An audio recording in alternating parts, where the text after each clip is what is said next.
ধনী হতে আল্লাহ পাক নিষেধ করেন নাই, ধনী হতে আল্লাহ নিষেধ করেন নাই, ব্যবসা করতে নিষেধ করেন নাই, ধন সম্পদ আল্লাহ পাক অর্জন করতেও নিষেধ করেন নাই, কিন্তু দুনিয়ার পূজা করতে আল্লাহ নিষেধ করেছেন, দুনিয়ার মোহে ডুবে যেতে আল্লাহ নিষেধ করেছেন।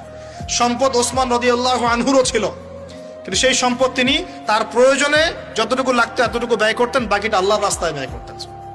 ওসমান রাদিয়াল্লাহু আনহুর মতো ধনী হতে কোনো সমস্যা আছে? আপত্তি আছে? একটা আমল তার জীবনী থেকে পাওয়া যায়, এটা পড়ে আমার কাছে এত নিজেকে এত ছোট মনে হচ্ছে যে কাশ যদি এই আমলটা আমি করতে পারতাম। বলে দেব, চেষ্টা করছি যে করার, আপনারাও করার চেষ্টা করেন। উসমান রাদিয়াল্লাহু আনহু ধনী ছিলেন কিনা, তো নবীর কাছে গিয়ে বলছেন যে আমার ধন সম্পদ খুব বেশি বাড়ছে, ইয়া রাসূলুল্লাহ আপনি সম্পদ একটু কমানোর দোয়া করেন তো আমার জন্য। চিন্তা করা যায় মানুষ এমন দোয়া কেউ করবে এই যুগে? আচ্ছা, নবী সাল্লাল্লাহু আলাইহি ওয়াসাল্লাম বললেন তুমি উটের পিঠে, গাধার পিঠে